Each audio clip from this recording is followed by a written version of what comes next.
Ananya Sharma was only 19, chasing her dream of studying in New York, while Richard Hayes was a wealthy, married businessman twice her age.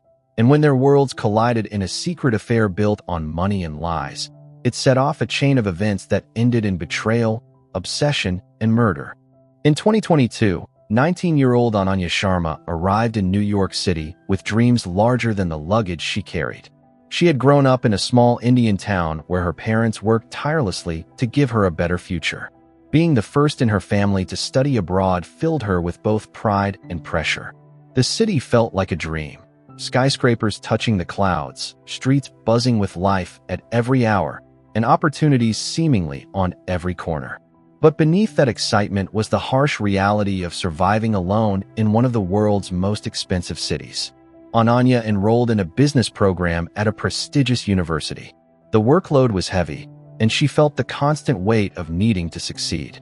Every call with her parents reminded her of the sacrifices they made to send her overseas.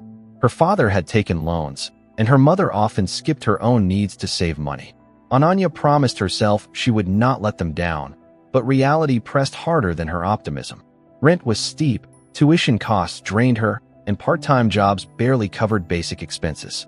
Her roommate, Emily Carter, an American student majoring in psychology, quickly noticed Ananya's struggles.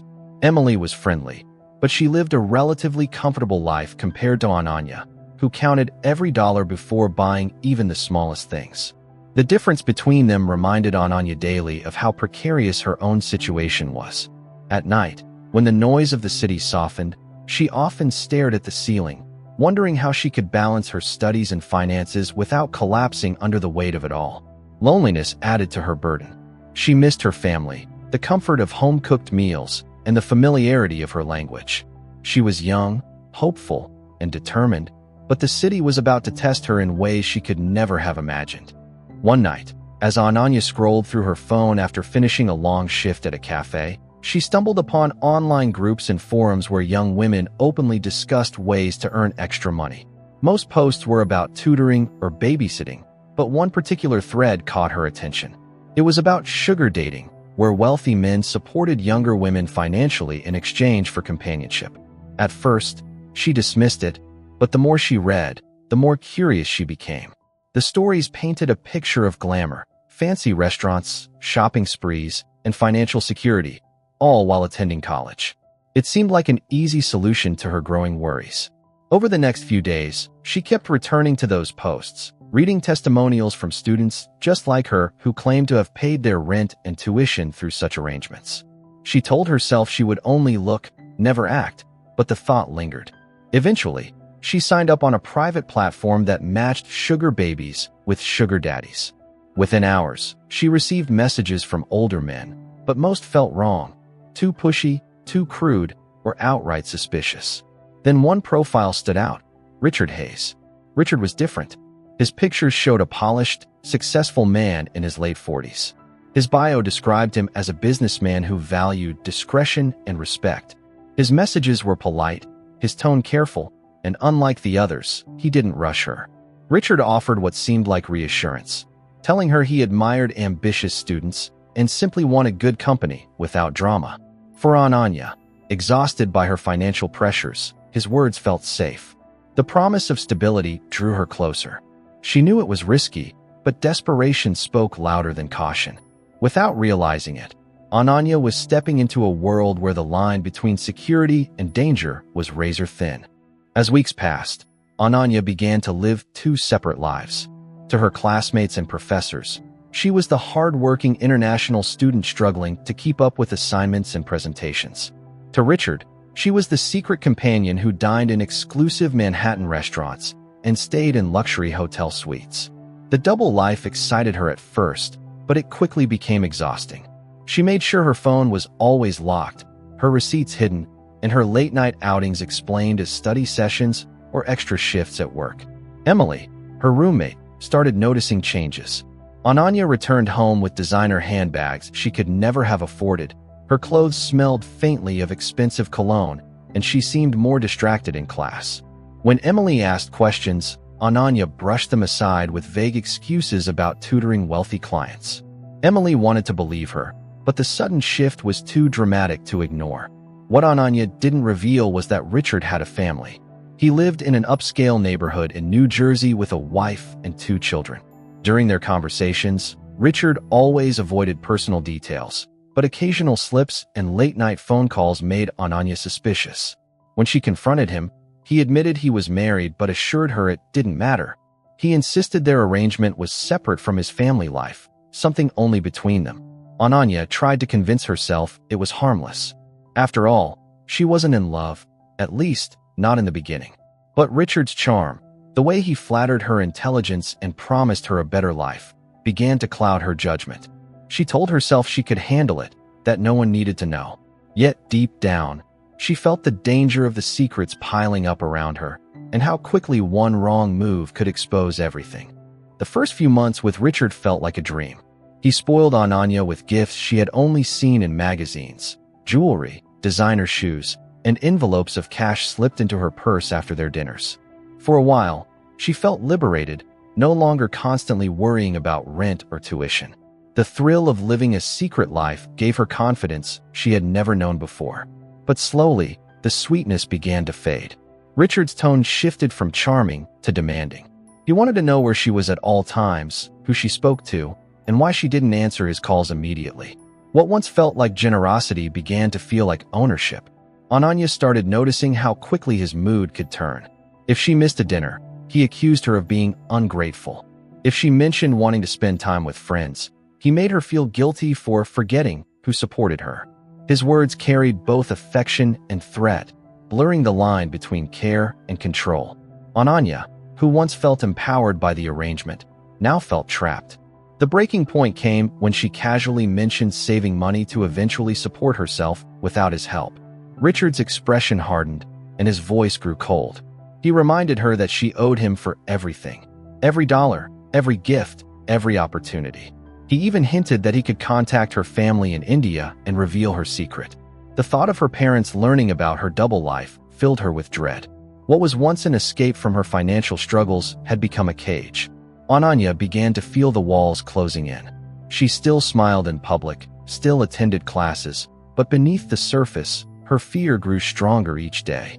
Richard was no longer just a provider. He was a threat she couldn't easily escape. One evening, the weight of Ananya's secret finally became too heavy to bear. She returned to her apartment later than usual, her eyes swollen and her hands trembling.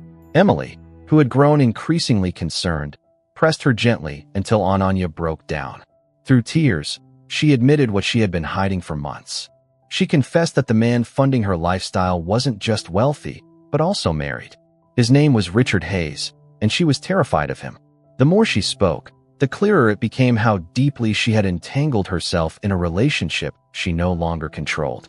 Emily listened in shock, struggling to process how her roommate had slipped into something so dangerous. She urged Ananya to cut ties immediately, warning her that nothing good could come from continuing the affair. Ananya nodded, saying she wanted out, but fear lingered in her eyes. She knew Richard wouldn't let her leave easily. He had grown obsessive, monitoring her movements and reminding her of the consequences if she betrayed him. Over the next few days, Ananya tried to distance herself. She delayed his messages, canceled dinners, and stayed closer to campus. But Richard noticed the change immediately. His texts grew longer, his tone sharper, demanding explanations. He accused her of losing interest and of using him. Each time she ignored him, his anger became more obvious. Ananya told Emily she planned to end things once and for all, but she wasn't sure how. She feared Richard's influence, his money, and his ability to ruin her reputation. The secrecy that once felt thrilling had transformed into chains. What Ananya didn't realize was that Richard had already sensed her pulling away, and for a man who thrived on control, losing her was something he would never allow. Richard's suspicions exploded when he learned that Ananya had been spending time with Daniel Lee, a quiet classmate from her business program. Daniel was kind, reserved, and had slowly grown close to Ananya as a study partner. Though their friendship was innocent, Richard saw it as betrayal. He began sending her furious messages, demanding to know who Daniel was and why she was avoiding him. Ananya, exhausted from the pressure, finally agreed to meet Richard at a luxury hotel in Manhattan to talk things through. Surveillance cameras later showed Ananya entering the suite with Richard on a rainy evening. She carried her backpack, looking nervous and hesitant, while he appeared composed, almost rehearsed. The staff remembered him as polite and charming, a frequent guest who never raised suspicion. But behind the closed doors of that hotel suite, the atmosphere turned volatile. Richard confronted her about Daniel, accusing her of lying, of wasting his time and money. His words, laced with anger, escalated into shouting. Ananya tried to reason with him, telling him she wanted to end the arrangement. She needed to focus on her studies, on her future. But Richard, consumed by jealousy and fear of exposure, refused to let her walk away. Hours passed without a sound from the room, and no one noticed when the lights eventually went dark. Later that night, cameras captured Richard leaving the suite alone. He walked calmly, dressed neatly, and carried a small overnight bag. His face betrayed nothing, as if the storm that had raged inside that room never existed. For the next 3 days, Ananya was nowhere to be found. To her friends and Emily, she had vanished into thin air, but the truth of what happened inside that hotel room was far more chilling than anyone imagined. For 3 agonizing days, no one heard from Ananya. Emily grew frantic, calling her phone repeatedly, only to hear it ring into silence. She reported her missing to the police, explaining how unusual it was for Ananya to disappear without warning. Friends at the university confirmed the same. She hadn't attended classes, hadn't submitted assignments, and her social media accounts had gone completely inactive. To many, it seemed she had vanished without a trace. Investigators began piecing together her last known movements. Phone records revealed her final signal had come from a luxury Manhattan hotel. Detectives questioned staff, who confirmed that she had checked in with Richard Hayes. The security cameras showed them entering together, but no footage ever showed her leaving. When the police first approached Richard, he appeared calm, rehearsed, and dismissive. He told them he hadn't seen Ananya in weeks and suggested perhaps she had run away. He even portrayed himself as concerned for her safety, insisting he had no idea where she could be. Emily, however, told the police everything Ananya had confessed: the affair, the financial arrangement, and her fears about Richard's control. With this information, investigators pressed harder. They subpoenaed Richard's hotel records, learning he had checked out just hours after Ananya was last seen alive. Despite mounting suspicion, Richard maintained his composure, claiming Ananya left on her own while he was asleep. The case gained traction, especially among international student communities who feared the worst. Flyers were posted, vigils were held, and whispers spread across campus. For Ananya's parents back in India, the silence was unbearable. They called daily, begging for updates, clinging to hope that she might still be alive.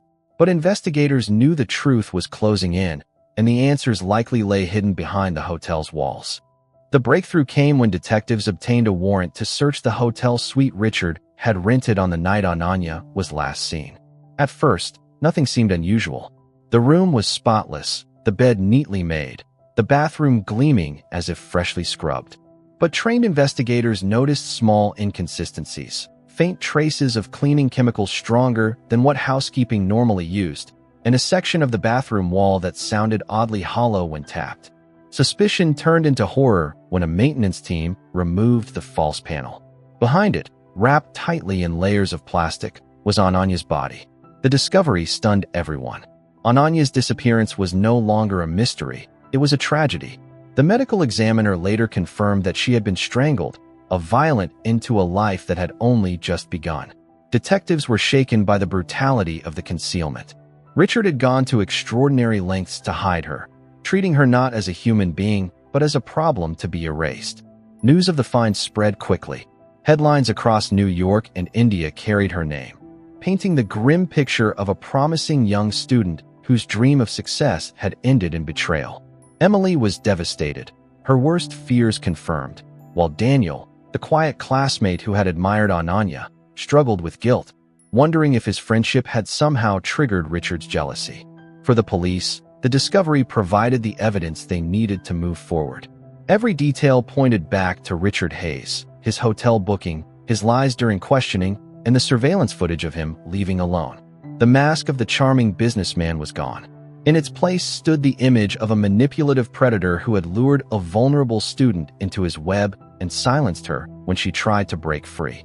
Richard Hayes's arrest shook both sides of the Atlantic. The image of the successful, polished businessman shattered overnight as reporters filled the courthouse steps. Cameras captured him being led away in handcuffs, his once confident demeanor replaced with cold defiance. The charges against him, murder, obstruction of justice, and abuse of power, ensured he would never walk free easily. Yet, what unfolded in the courtroom revealed even darker layers to his life. Prosecutors presented a disturbing pattern. Richard had a long history of contacting young international students through private platforms, luring them with promises of financial support. Bank records showed repeated large transfers to multiple women over the years. While most of these women cut ties before anything escalated, a few had reported feeling threatened when they tried to leave. None of those complaints had ever reached the public, buried under his wealth and influence. Ananya, investigators argued, had simply been the one who couldn't escape. The defense tried to paint Richard as a generous benefactor whose kindness was misunderstood, but the evidence was damning. Messages recovered from his phone revealed his controlling nature, filled with threats and demands for obedience. The surveillance footage of him leaving the hotel alone further destroyed his credibility. In the courtroom, Ananya's parents sat silently, their grief visible in every expression. They had flown from India not to see justice served, but to understand how their daughter's dreams had ended in such cruelty. Emily testified about the night Ananya confided in her, her voice breaking as she described her roommate's fear. Daniel also took the stand, admitting he had admired Ananya and never imagined his friendship could lead to such jealousy. The trial became more than a single case. It was a chilling reminder of how hidden lives and secret arrangements could spiral into irreversible tragedy. When the verdict was finally read, Richard Hayes was sentenced to life in prison without the possibility of parole. The courtroom was silent except for the sobs of Ananya's parents, who clutched each other tightly. Their daughter, who had left India with bright hopes and a suitcase full of dreams, would never return alive. The family arranged to take her body home, where thousands gathered in her hometown to pay respects. For many, her story became a symbol of the hidden dangers faced by young students who leave home in search of a better future. Back in New York, the university community mourned deeply. Professors remembered her as diligent and intelligent, while classmates recalled her kindness and warmth. Emily, forever changed by the tragedy, spoke at a memorial service about the importance of protecting vulnerable students and recognizing the signs of toxic relationships. Daniel, who had admired Ananya from afar, struggled with the lingering guilt of having unknowingly become a trigger in her final days. Yet, he also vowed to honor her memory by continuing the path she had once dreamed of walking. Media coverage transformed the case into an international story. Documentaries, newspaper features, and online debates all dissected the events that led to her death. Advocates used her name to raise awareness about exploitation, secrecy, and the dangers of manipulative power. What had begun as a hidden affair now stood as a public cautionary tale. For Ananya's parents, no amount of justice or awareness campaigns could replace the daughter they lost. Still, they hoped her story would serve as a warning for others, that silence and secrecy often protect predators, and that seeking help can sometimes save a life. Ananya's legacy became more than her tragic death. It became a reminder of dreams stolen too soon.